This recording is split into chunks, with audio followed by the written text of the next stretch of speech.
Et plus encore, pas qu'un souvenir, une vie d'actualité. Il faut que la croix soit d'actualité dans notre vie. Il faut que la croix, amen, fasse bouger nos entrailles. Alléluia. Il faut que nos yeux soient fixés sur Jésus, le chef et le consommateur. Oui.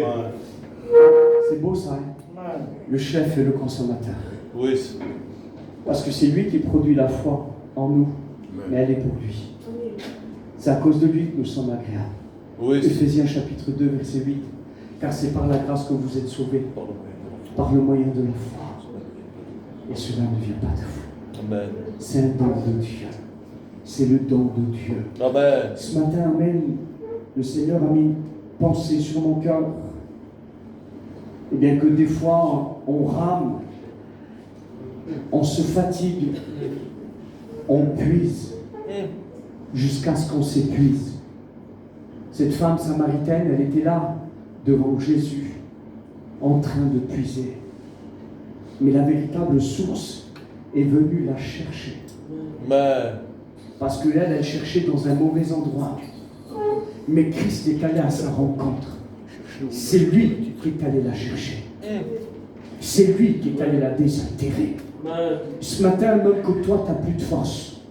Même que toi, tu n'arrives plus. Parce que c'est la différence de la religion. La religion, même qu'on est mort, même qu'on est par terre, même qu'on a demi-mort, il faut chercher.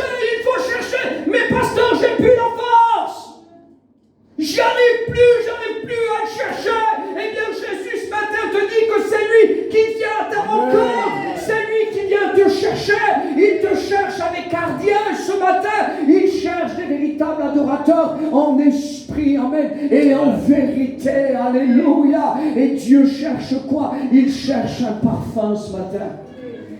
Il cherche une adoration ce matin. Il cherche une attitude. Parce que ce qui touche le cœur de Jésus, c'est une attitude. Il y en a qui pleurent plus dans la maison de Dieu. Il y en a qui pleurent plus dans la présence de Jésus. Je regardais cette histoire, cet homme religieux. Il a invité Jésus à manger chez lui. Quel homme! Il avait invité à manger chez lui. Puis il parlait à Jésus comme un copain. Oui. Il parlait avec lui comme, je ne sais pas moi, comme un voisin. Il était en face de lui, il ne pleurait même plus, il ne lavait plus les pieds, il ne parfumait plus, il ne faisait rien du tout. Tu sais pourquoi? Parce que lui, il comptait sur sa perfection. C'était un pharisien, il était parfait, il n'avait besoin de rien, il n'avait pas besoin de s'humilier. Et Jésus le reprend parce qu'il n'était pas touché par son attitude.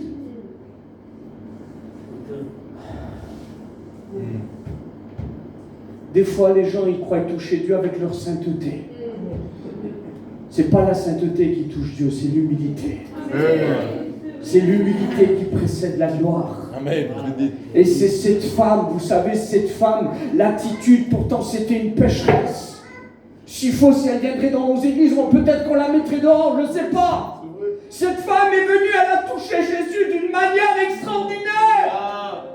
Et puis le religieux, il disait, s'il connaîtrait la femme, l'espèce de femme qui est en train de le toucher. Jésus ne regarde pas le rang social. Jésus ne regarde pas la provenance de cette femme. Jésus a regardé l'attitude et il était touché dans ses entrailles. Jésus a été ému de compassion par la démarche de cette femme. Et Jésus va lui faire une reproche à cet homme. Je suis en face de toi. Et tu ne me touches même pas. Tu n'as aucune attitude d'humilité devant moi. Tu ne parfumes pas. Tu fais comme si que je n'existe même pas devant toi. Pourquoi? Parce que toi, tu es parfait. Tu n'as pas besoin de t'humilier. Tu n'as pas besoin, toi, de t'abaisser.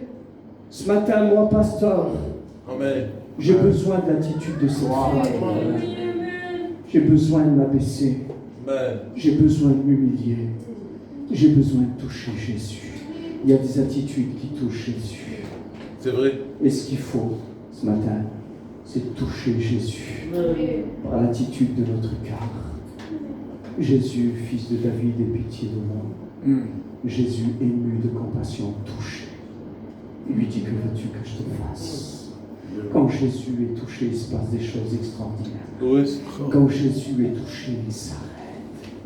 Il s'arrête. Cette femme a prié au chemin, elle a touché le bord du vêtement de Jésus.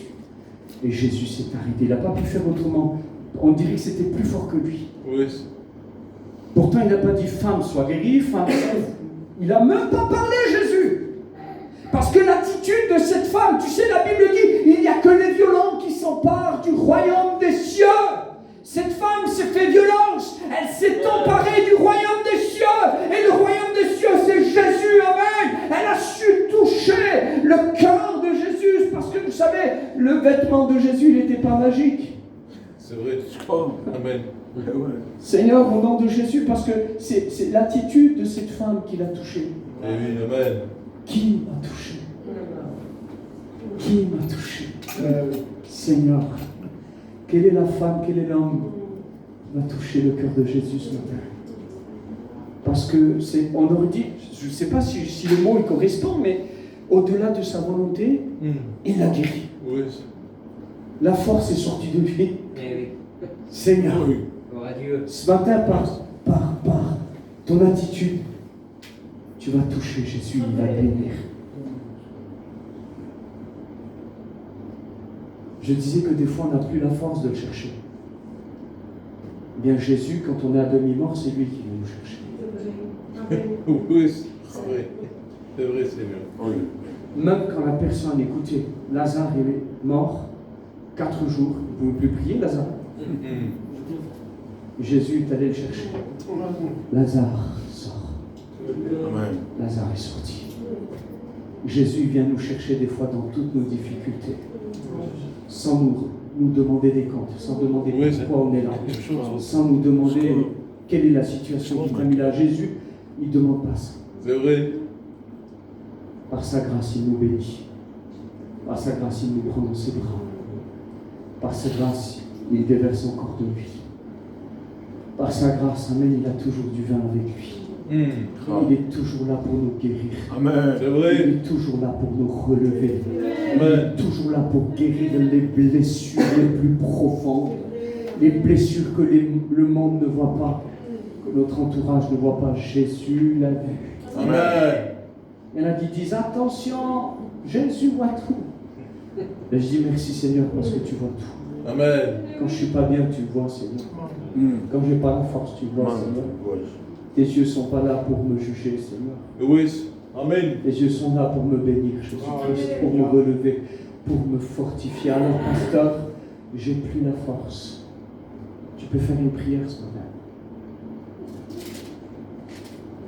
Ça se trouve dans le psaume 119, verset 176. Amen. C'est David qui parle. Je suis errant comme une brebis perdue. Il va dire, écoutez, ça nous dépasse. Cherche ton serviteur. Oui. Il n'avait plus la force. Il avait plus, si vous voulez, la pêche, on va dire, je parle avec mes mots, excusez-moi. Il va dire, Seigneur, j'y arrive plus. Viens me chercher. Viens me chercher. Ce matin, au nom de Jésus-Christ, tu peux déposer ton fardeau en disant, Seigneur, viens me chercher. J'ai plus la force. Et le Seigneur vient à ta rencontre.